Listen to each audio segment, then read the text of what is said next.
a good morning, good afternoon, and a very good evening to you. We're good people of Tube. Hope you are today. Hope you are feeling grand and all is well in your world. Hello there, everybody. I do apologise about me not being able to wake up today. I'm in Dave zombie sleep mode. I was like asleep really deeply, and now I'm just kind of like when I woke up. So anyway, I do apologise about that, but I will try and answer your questions as best I can on this, the 13th of January 2021. Let's hope this year is better than 2020. Okay, anyway, so moving on. Question 1 today is, what's your thoughts on transitioning to the bass guitar from the electric guitar? In regards as transferring of skills, guitar skills to bass, and also learning new skills. So, I always feel you can always tell when a guitarist is playing bass. I play bass like a guitarist plays bass. When I pick up a bass, I feel I don't play like a bass player does.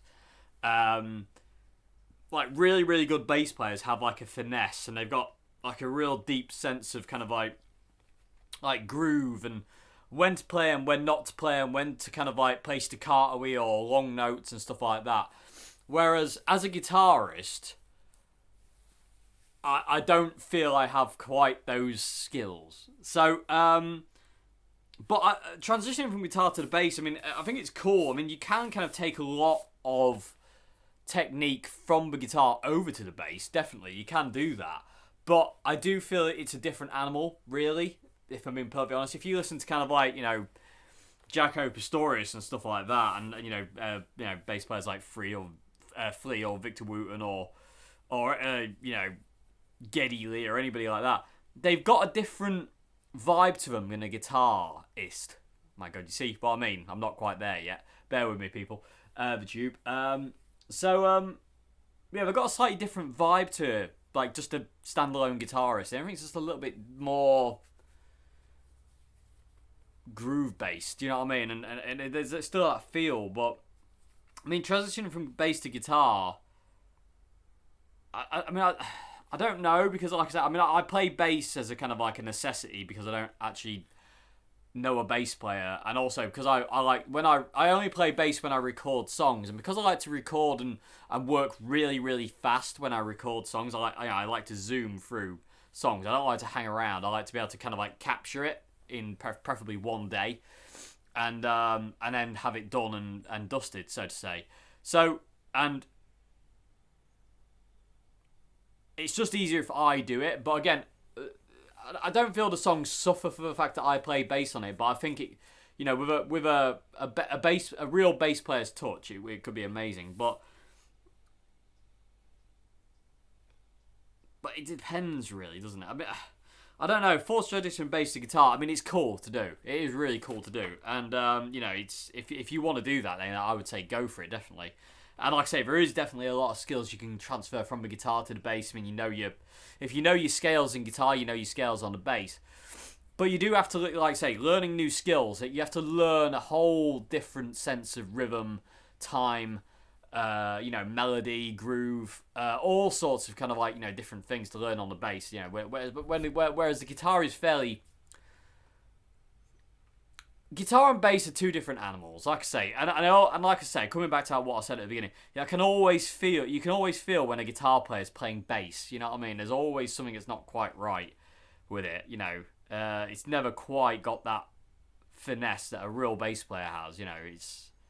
It's bizarre to say, but I don't know. People of the Tube, let me know. Do you feel that like when guitarists play bass, there is a certain kind of like loss of bassness? I don't know if that's even a word, but you know what I mean. Like you can tell it's not a bass player. I don't know. Let me know in the comments below what you think, people of YouTube. I'd be curious to read your thoughts. But yeah, I mean, it's a cool thing to transition from bass to guitar to bass. But yeah, I mean, you also mentioned in your email that you're going to use a plectrum instead of your fingers. You said you'd like to play fingerstyle, but you just can't get around. You can't get your head around that. And that's fine. I mean, loads of decent bass players throughout history have used plectrums. Phil Lynott from Thin Lizzy, is a plectrum guy. Flea uses a plectrum for certain bits that don't require fingers. Don't Forget Me being a good example of that. There's a lot of plectrum bass players. You know what I mean? There is a lot of plectrum bass players. I wouldn't outlaw being able to switch to fingers and practicing, just kind of like messing around with it.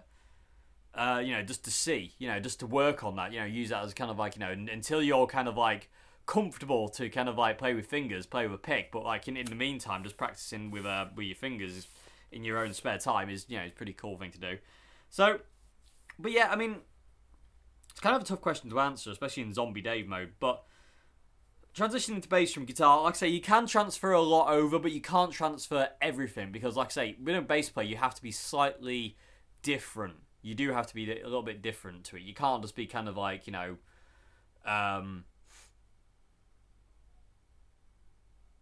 just doing what you do on guitar on bass, if that makes any sense whatsoever. You have to be a bit more aware of what the bass is, listening to really good bass players like, Jaco Pastorius is a masterclass every time you listen to that man. He's so like it's a different sense of groove, different sense of tone, tonality, melody, time, rhythm, all that stuff. It kind of changes. I feel. Like I say, I feel you can always tell when there's a guitarist is playing bass. I don't know. People of Tube, let me know what your thoughts are on that one. But yeah, I mean that's what I would say. But like I say, you can transfer some stuff, not everything. But if you want to do it, that's cool. Yeah, it's really cool. Okay, so I'm gonna. So I hope that's a question. I know that's not like a massive answer, but I don't really know what else to say on that one. It's quite tough to kind of like think of the exact kind of words I'm looking for in a way, because because I'm a terrible bass player. I'm not a good bass player at all. Like I said, I can get by with what the songs need, but I only play bass when I record a song. I don't play bass really outside of recording songs. I might pick up a bass every now and again and just like noodle for like a couple of minutes, but nothing major. Guitar is my main little friend. You know what I mean? I don't really transition to bass unless I'm recording or if I need to play bass. You know what I mean? If the situation calls upon it, I'll play it. But like I say, I'm a terrible bass player. I'm not the bass player you'd want in your band. Or to even record on your song, if I'm being perfectly honest, because I'm just very, very basic, and I always try and think like a bass player. When I record bass, I always try and think like, what would a bass player do at this point in time? I always think of my brother, actually, because he's an amazing bass player. I always think, what would he do at this point in time? And it ends up being like nothing like, and it always ends up being kind of like overplayed or not played enough, and there's not quite the right groove there or stuff like that. It's bizarre. But yeah. Oh, another skill to learn is timing. Your inner meter needs to be bob on to be a bass player. I think you've got to be like a human metronome, really. Guitar, you can kind of be a bit lax on your time because we're allowed to push and pull. Bass, I think you've got to be on it all the time. You've got to be a metronome. Whereas I think guitar, you can kind of like be a bit more lazy with that. But I don't think you can't get away with that with bass so much. So I hope that's a question. I'm going to move on to question 2 now. And say, people of Tube, let me know in the comment section. Well, let us know in the comment section below what you think. Okay, so question 2 today is, what's your thoughts on the quick glimpse we got of John Frusciantes' new pedal board in Chad Smith's video? Yeah, I mean, I didn't notice it, to be honest with you. When I saw it, I wasn't paying attention because Chad was talking about his snares. And I didn't notice it until it came up on Facebook and somebody put it on the John Frusciante group. On Facebook, and I was like, oh, that's cool. And yeah, he doesn't have as much, his pedalboard isn't as big as it has before, but this could just be a pedalboard he's using in the studio. This might not be a representation of what he's going to use live. This might just be one of those things he's got there. For all we know, he could have 3 or 4 different pedalboards in the studio, and that's the one we saw at that point in time. He could have another one over there. He could have another one over here that you can't see. So you never know. I mean, you never know. But yeah, I mean, he had the DS2 and the Ibanez and the CE1. You know what I mean? It's like, John's John, isn't he? He doesn't change. The apple doesn't fall far from the tree with John Frusciante. If there's an Ibanez there's always an Ibanez there's always a DS2, there's always a CE1. Because I remember people when they did that kind of gig, like John's first kind of gig back. It wasn't with Chad, but that first gig they did kind of like where they were doing kind of Iggy Pop, I Want to Be a Dog, and some other bits and pieces. And John had a different pedal board altogether. Like, you know, he had a CE1, but he didn't have like the Ibanez wire, he didn't have a DS2 and this and the other. And people saying, oh, new pedal board. I was like, I doubt highly that'll be his new pedal board. I don't think John. I think I remember saying like at the time, like, I don't think John would ever not use a DS2 and Ibanez wire. You know, they're such a part of him. You know, the CE1, you know, you have that obviously, but I always thought that like eventually we would see him back with the Ibanez wire. He needs to use the Ibanez wire, to be honest with you. It's a mainstay of the Chili Pepper sound since he joined. You know, the DS2 is a mainstay of the sound since he joined as well. You know, it's just one of those things he has to use, really. And I think that's like his signature tone. You know what I mean? That's where he lives. And I think, although he might step away from it occasionally, I always feel that John will always come back to the Ibanez wire, the DS2, and the CE1. You know, that's just kind of what he uses. That's where he lives. But you know, thoughts on his new pedal board. You know, what he's using at that point in time looks cool. I mean, it's small. It's not as big. You know, small, he says, but it's not as big as it has been in the past with John. But you know, I mean, it's cool. But again, you know, the apple doesn't fall far from the tree. Like I say, you know, you got DS2, you got an Ibanez wire, and you got a CE1. You know. And he's probably running into a Marshall Silver Jubilee or a Marshall Major. I highly doubt he's running into anything like Fender or anything bizarre. Maybe for a couple of songs, maybe Fender, but invariably it'll be a Marshall. You never know, it might be a different Marshall. You know, I always thought it'd be cool to see him with a JCM 800 again, like he, you know, when they toured with the mini tour that was the Blood Sugar Sex Magic tour, John used JCM 800s, and I always liked his sound with an 800. Not as much as the Silver Jubilee and the Major. I feel it wasn't as refined as the Jubilee and the Major setup, but the 800s I think sounded quite cool with him. But who knows? We'll never know. Could show up with a Fender Tweed amp. Might go Joe Bonamassa route and have like, you know, high-powered Tweed amps. You never know. That'd be cool, wouldn't it? That'd be interesting. I wonder what John Frusciantes would sound like for a high-powered Tweed amp using his pedal board. That'd be interesting. Anyway, but yeah, thoughts on John's new board that we saw a little glimpse of. Like I say, I mean, I'm not gonna rush to any conclusions that like, you know, that's all set in stone and that's what he's gonna use. Because like I said, I can imagine because they're recording an album, things are coming in and out on a regular basis. I would highly doubt the DS2, the Ibanez wire, and the CE1 are going anywhere. But I can imagine a lot of pedals are getting switched in and out for different songs, different sounds, different parts, you know, all sorts of different things. You know what I mean? I would highly doubt that what we see in that video is a representation of what John will be touring with, whenever that happens. You know, I really do feel at this point in time that is literally just what he had set up at that point in time. And at this point in time, it's totally different. You know what I mean? Who knows? Who knows? But it's cool. It's cool. So yeah. I hope that's a question. Moving on to question 3 now, and here's Mr. Fear. Go away. Okay, so not you, Alvarez. I wasn't talking to you. I was talking to it. It's there. Anyway, go. Question 3 today, everybody, is what fuzz do you recommend to combine with the Boss DS2 and the Ibanez WH10 wah? Well, personally, there's a few I would recommend. There's the Hubcap John Sundial fuzz, which is my favourite fuzz of all time. At this point, I absolutely adore that thing. It just since I've had that Hubcap John the Sundial, I've fallen head over heels in love with it, and it just hasn't left my board since. I just adore that pedal. I think it's called something different though now. I think he renamed it to something else, but I can't remember exactly what it's called. But yeah, it's not called the Sundial anymore though, but it is called something else. But Hubcap John.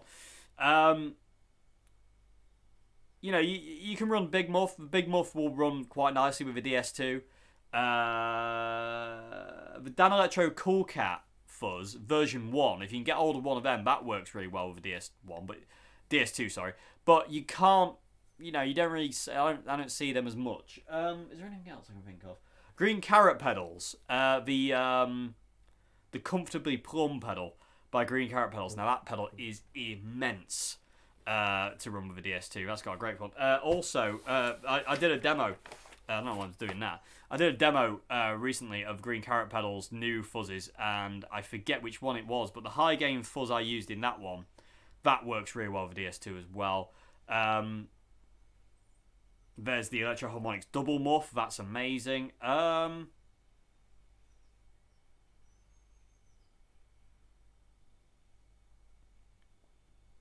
In all fairness, not many fuzzes hate the DS2. If I'm being perfectly honest, I think it's because the DS2 has a lot of characteristics of a fuzz, especially if you're running the DS2 kind of like flat out. You know what I mean? Like I do. I think a lot of fuzzes that make friends with it, because like I say, I think because its characteristics is so much like a fuzz, and especially if you're running it the way it wants to be run with, through a kind of like a dirty clean, not a clean sound. Kind of anything. If you put it on the input side of the DS2, anything on the input side of the DS2 will be happy, fuzz-wise. To be honest with you. I'm trying to think if there's any fuzz I've ever plugged in that hates the DS2. And in all fairness, I can't think of any.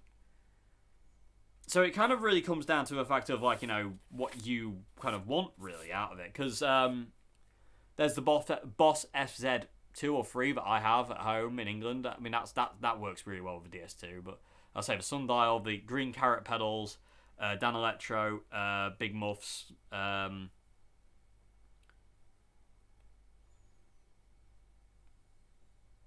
I can't think of any fuzz pedal, I've ever run into the DS2 that it hates. As long as it's on the input side. I have found, however, that running a fuzz on the output side of the DS2, when I did my kind of like, Californication pedal board kind of thing a while back now, I ran the fuzz on the output side of the DS2.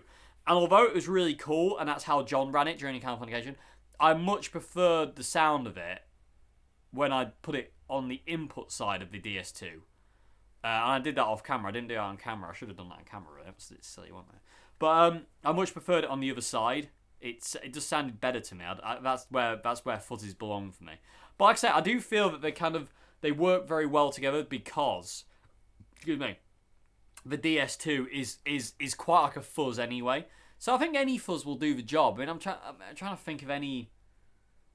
Tone bender kind of fuzzes, like the tone bender fuzz. That doesn't work so well. Come to think of it now, they're a bit iffy, to say the least. They can be a bit questionable, tone benders. So just bear that in mind. They're a bit too bright. They make the DS2 kind of go a bit weird. But fuzz face works. Any kind of fuzz face. But like I said, I do feel that's because like the DS2 has got a lot of fuzzy characteristics to it, especially in the turbo mode, mode 2, it's really, really kind of very, very fuzzy. Okay, so but yeah, I mean any fuzz will work as long as it's on the input side of a pedal, I think mainly you're okay. Like I say, tone bender fuzzes are a bit iffy. They get a bit kind of like,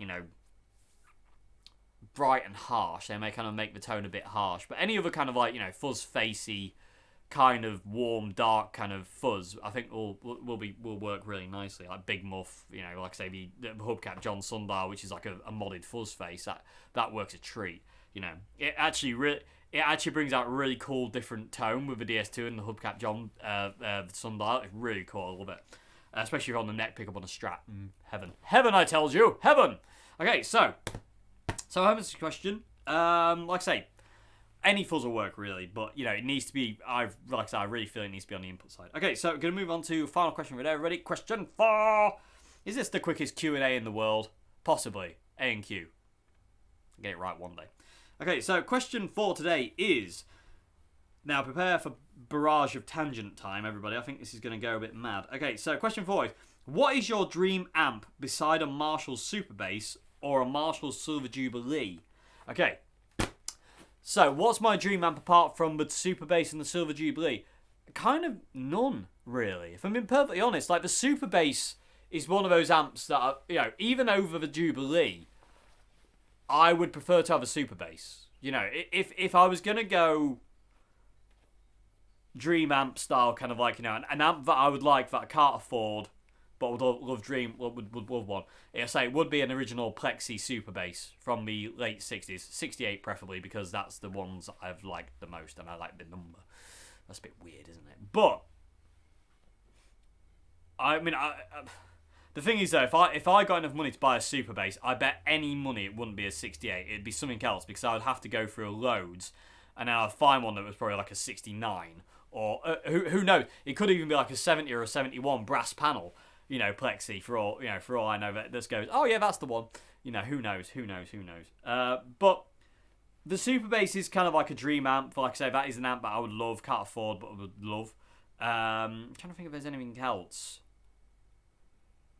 Because the thing about amplifiers is like, we're between the CR120, the Marshall MG, and the Boss Katana, the artist especially. I don't really have much desire for any other amplifiers. You know what I mean? I love buying amps. I've bought a few amps while I'm here. The Tube Screamer amp there, and I've got another amp over here that's a bit. It's an amazing amp. It's a Kent amp. It's a sort of solid state, like, what is it, 30 watt amp, but it's I don't know, it's kind of broken but not broken. It's weird. I don't really understand it. I'm going to do a video on it at some point, people with Tube, so stay tuned for that, because it's an amazing amp. And if you follow me on social media, you'd have seen it, but it's doing something weird, and I'm going to have to ask for your help on it, people with Tube, because I'm curious. But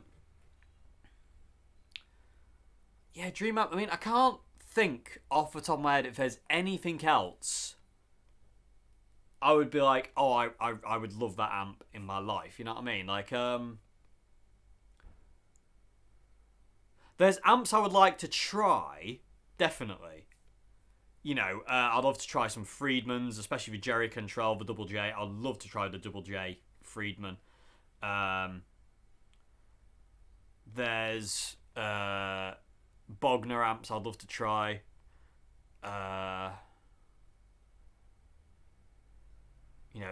I would love to try a high-powered Tweed amp at some point. I don't want one, but I would love to try one. You know what I mean? I'd love to try an original orange as well, like a really old orange amp, like I'd love to try one of those. I'd love to try an original orange amp. Again, would it be something it'd be a dream amp? I don't know until I try one, because I've never tried I've tried a really old orange bass amp, but I've never tried an orange guitar amp, and the bass amp, when you ran a guitar for it, was insanely good, but it wasn't great. You know what I mean? It was good, but it wasn't like, oh my god,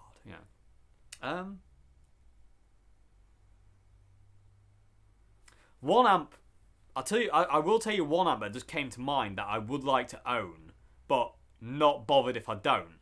But it's a Gibson Titan. We had one in Old Hat, and it's a funny looking thing. It's like a triangle. It's like a pyramid amp. It's bizarre, but it was amazing, and I really like that amp. And that's one of those amps that I would like to own. But again, it's not a dream amp. It's just like one of those ones I would like to have. You know what I mean? It's not really a dream though, because I wouldn't. If I don't ever own one, I don't care. You know what I mean? But it's one of those ones I'd like to play through again, because they're amazing. Gibson Titan, very very cool. I would like to try a Marshall Major, but I wouldn't like to own one. I think they're a bit pointless in this day and age. A Marshall Major, even if you pull two power tubes out and run it at 100 watt, it's still too loud, still too powerful. Yeah, I mean, there's a lot of amps I would like to own. I'd love to own a JCM 900 because I love them. I wish I had never sold my Lab Series L5. Stupid Davey. But we've all done these kind of things. Like I said, I think there's a lot more amps I would like to try than own, if that makes any sense. I don't know if that makes any sense. But, like I say, the Super Bass is the dream. You know, that's the dream, especially an original Plexi one, if it's any good, because it could be crap, because some of them are. Like I say, I always think, every time I say that now, I think of Martin Barr, Jethro Tull's guitarist, because he said back in the day, to have a really good Marshall, you would have to buy 25 of them. You'd have to have about 25 Plexis, and you would number them 1 to 25, and then invariably you'd go through them and you'd find, like, say, number 12 was good and number 21 was good. So they would be the ones you would use, and they would be your mainstay ones, and then the others were kind of like backup, and they were kind of like ranked in order of, are they any good? But he said, like, you know, if you were going to the studio, you'd go for like number 12 and 21 because they were your favourites, and they were the ones that sounded best or recorded best. And he said invariably sometimes you'd have ones that sounded really good in the studio, sounded crap live, but then some that sounded really good live and sounded crap in the studio. So he said it was a real kind of crapshoot. And he said when he switched to Soldanos, I'd love to try a Soldano as well.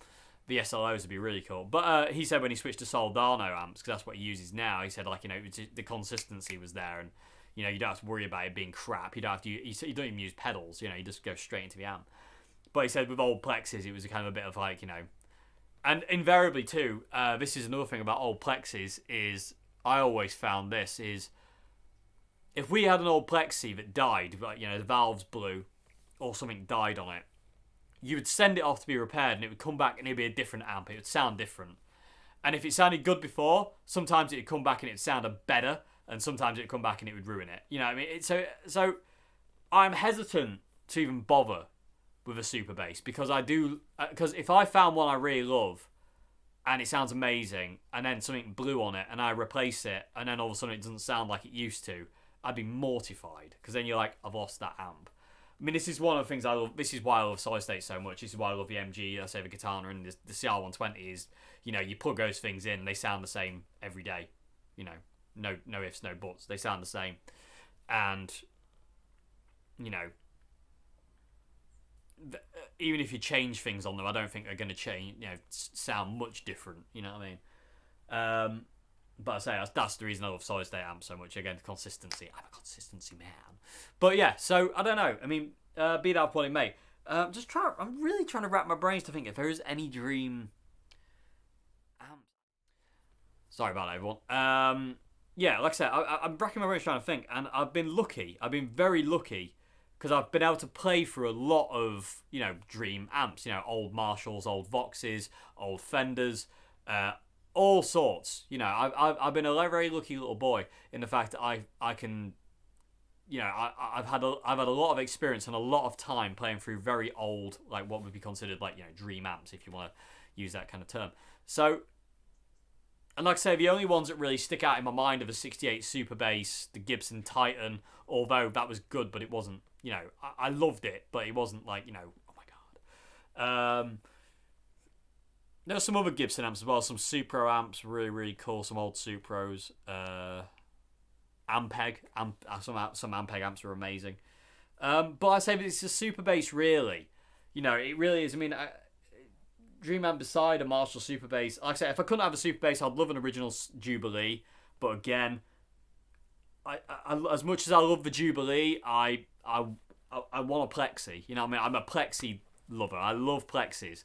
I love the way they look. I love the way good ones sound. I love the way they feel when you play from them. I love the power of them. I love the volume. I love the dynamic range of them. I love how they respond to you. I love how they respond to pedals. I love it when you get them into that kind of sweet spot for the dirty clean. I love them when they're kind of overdriving. And I love them when they're like crystal clean. You know what I mean? They're just great amps. I always, and I love the simplicity of it. It's just, it's technically just a single channel amp. And I love the simplicity of it, and everything does what it's supposed to do very minimally. You know what I mean? Like, everything does where, where you want more presence, you get more presence. You want more mids, you get more mids. It's not, it does what it says on the tin, so to say. And I like them. But yeah, I mean, I honestly, I can't think of any other amp other than the Super Bass that would be considered dream amp, if that makes any sense. It really is just the Marshall Super Bass. And maybe one day, people of the tube, I will get my filthy or disgusting hands on one. You never know. But, yeah. I don't know. I can't think of any others. Like I say, there's a lot of amps I'd like to try. As for owning, it depends on what they were like. Like I say, I've tried a lot of amps, but there's a lot of new amps I'd like to try. And you never know. You never know. It'd be interesting. Yes. Watch this space on that one, people of the tube. It might change. But like I say, the Super Bass is the dream amp. You know what I mean? That's the one I would like to own. I don't think if I owned a Super Bass, I would use it a great deal. But it'd be nice to know I had one, if that makes any sense, for when I needed kind of thing. It'd be very, very cool. So yeah, be that for what it may, people of the tube. So anyway, people of the tube, I put this question to you, though, but slightly different. What is your dream amplifier and why? What is it about that amp there that it makes you go, I need that in my life. You know, what is it? So let us know in the comment section below what is your dream amp and why. Okay, so yeah, that was quite quick. That was a quick A&Q, people of YouTube. That was. What does that feel? You feeling okay, Dave? Anyway, but yeah, if you want to submit a question for A&Q Wednesday, everybody, description box below has an email link. Email me there. Like I say, the only reason I won't answer your question if you submit a question is because I've answered it before. I go through them sequentially as well. I don't pick and choose. I just go through them. So like, you know, as it go. And I said the only reason I won't answer the question it comes up in an email is mainly because I've probably answered it before, probably multiple times. So I won't answer it again. Kind of say that's the only reason why. So if I haven't got to your question or I haven't heard your question, I might not have gotten to it yet because there's a lot of them, or I might have already answered it in a previous Q&A. So yeah. Anyway, anything else to say? I don't think there is. No, I don't think there is. So okay, so where are we, people on the tube? So I'm just gonna check. I just want to see what Friday's video is because I want to see if it's. I have a distinct impression. Yes, it is. It's something I want to tell you about. So Friday's vid, everybody, is going to be. I'm going to take you to meet my two good friends, Nicole and Marjo, and they're going to talk you through their guitars and stuff like that. And we're going to have a bit of a chat and a bit of a jam, much in the same way we did in the live stream about a month ago. So that's Friday's video, everybody. I will see you again then. And until then, have a great morning, afternoon, and good evening. And I'll see you on Friday. Have a great one now. Oh yeah, and also don't forget to let us know what's your dream amp and why in the comment section below. Okay, so goodbye now. Thank you very much for watching. Ha!